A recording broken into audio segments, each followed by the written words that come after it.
meus queridos, tudo bem com vocês? Vamos falar então sobre os corpos que se atraem. Sim, quando a gente fala em física de corpos, nós estamos falando ali de, por exemplo, um objeto é um corpo, uma pessoa é um corpo, um planeta é um corpo. Então esse termo é muito comum, muito usual em física. E quando a gente fala de atração entre os corpos, a gente vai voltar lá, ó, pensa, século 17, provavelmente, e de um físico muito famoso, que é o Newton, ok? Por isso que a gente fala principalmente, então, da questão da gravitação universal de Newton. Mas aí, para a gente entender esse contexto e o que nós vamos tratar efetivamente nessa aula, olha lá, dois corpos se atraem, ok? Ou eles estão se atraindo com força proporcional às suas massas e inversamente proporcional ao quadrado da distância que separa seus centros de gravidade. Aí você fala, nossa senhora, mas professora, por que você faz isso comigo? Aí ainda você vem e coloca uma fórmula dessa aqui, que eu fico o quê? Sem saber por onde começar. Então vamos com calma e vamos pensar então em dois corpos. Vou assumir como exemplo a Terra e a Lua, tudo bem? A gente sabe que a Lua, ela tá o quê? Orbitando ali em volta da Terra, ok? O nosso satélite. Legal! E aí, a partir disso, a gente vai pensar o que acontece com esses dois corpos, essa questão de atração. Mas assim, por que será que a Lua não é atraída o suficiente para chegar e grudar na Terra ou a Terra na Lua, enfim? O que será que acontece? Vamos entender também que o fato da gente estar na Terra, a gente tem uma força muito importante que atua aqui, que é a gravidade. Então, a gravidade, a força da gravidade que a gravidade faz na gente, faz com que a gente fique aqui na Terra e não saia voando por aí. Então, tá todo mundo aí com o pezinho na Terra, porque existe a gravidade que faz esse movimento para que a gente fique na Terra. Caso contrário, teoricamente, a gente sairia voando por aí.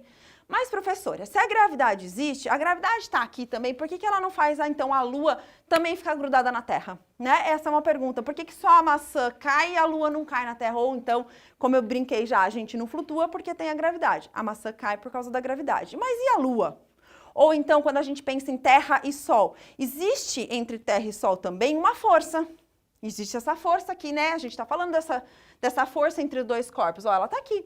Só que aí a gente também tem que levar em consideração que existe uma velocidade e essa órbita, e por conta desse movimento é que não permite que, por exemplo, a Terra vá de encontro e grude lá no Sol, né? Tipo, elas se aproximem dessa maneira, tá? Mas aí pensando lá, muito antigamente, o Newton, que também com a ajuda de outros lá filósofos, matemáticos, enfim, físicos, pensaram em novas... Eles passavam boa parte do tempo, isso é um fato muito interessante, estudando os astros. Porque entender o que acontecia quando se olhava lá para os planetas, fazia sentido tentar trazer isso para a nossa realidade e falar, não, poxa, são coisas que acontecem no mundo, então tem que ter uma explicação.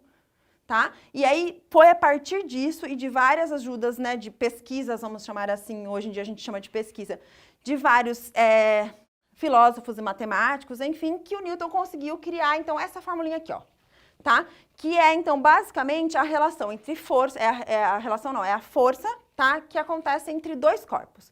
Quando a gente fala de dois corpos, vou pegar aqui, que nem eu falei de novo, a Terra e a Lua, então, por isso que eu preciso trabalhar com a massa deles dois.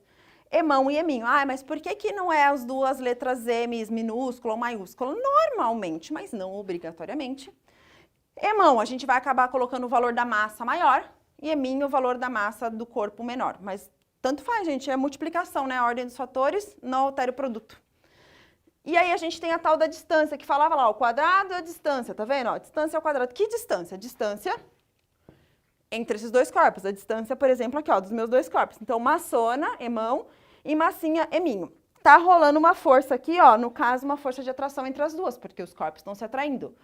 O que faz esse movimento do corpo, essa distância, por exemplo, diminuir, tem relação, então, por exemplo, com a massa. No caso, esse que tem uma massa menor, não vamos levar agora mais em consideração Terra e Lua, vamos imaginar outros dois corpos quaisquer, tá? Que podem se atrair efetivamente e se juntar.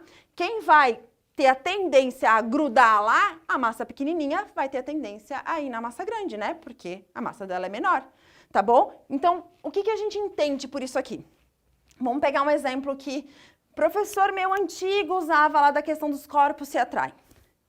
Se a gente tá lá, tô eu e uma pessoa que eu gosto, A gente tá, cada um distante do outro, olhando, a gente tá se paquerando, legal.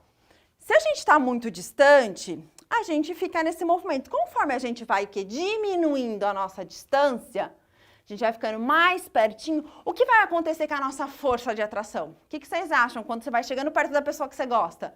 Você vai ficando mais ansioso, então a força de atração é maior. Por isso que a gente falou aqui a ideia de ser inversamente proporcional. Quer dizer, então, professora, que quanto menor a distância, maior a força.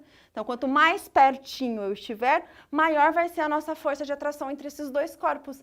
E isso foi pensado por Newton, há muito tempo. Lógico que não é o exemplo do seu e o crush, enfim. Mas eu acho que funciona muito bem a gente pensar nisso.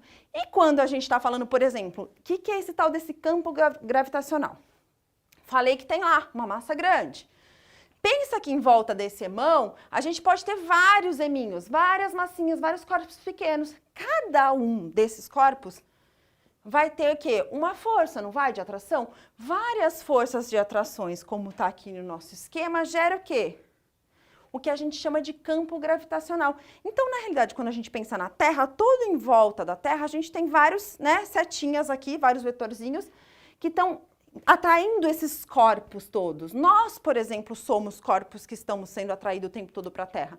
Só que no caso, por questão da gravidade também, a gente já está com o pé aí na Terra, tá? Não tem muito como a gente escapar disso daí.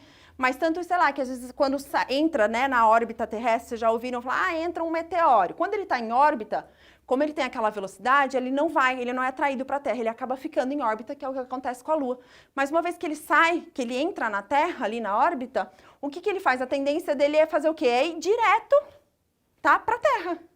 Porque existe uma força de atração. Como a massa da Terra é muito maior do que, de repente, a massa desse meteoro, quem vem com tudo, quem se aproxima da Terra, é o meteoro. Então, no final das contas, esse conteúdo que a gente está trabalhando aqui hoje, esse conteúdo que a gente está vendo agora, nesse momento, fala basicamente da gravitação universal de Newton, como funciona essa formulinha aqui. Tem esse G, que eu ainda não comentei com vocês, mas na física a gente tem várias constantes, e aqui no caso o Newton descobriu ela. Essa aqui, ele vale 6,7 vezes 10 a menos 11, então é uma constante muito grande. Uma vez que a gente usa dois corpos com massa muito pequenas, muito desprezíveis, a chance de existir uma força de atração entre eles é muito pequena mesmo. Então, quando eu dei o exemplo entre eu e o meu crush, a gente não vai do nada assim se grudar. Por que que não vai acontecer isso, essa força? Mas, professora, você disse que os corpos se atraem, então se eu tenho dois corpos, eles teriam que se juntar na hora pela força de atração. Mas qual que é o problema? Essas massas nossas, minha e do meu crush, por exemplo, é tão pequena que o que acontece, a gente não sofre essa ação, a gente não se gruda um no outro. Realmente a gente tem que fazer um movimento. Mas quando a gente está falando de corpos muito grandes, a tendência é que isso aconteça assim, tá legal? Então, pausa para a foto da lousa. Beijos e até a próxima.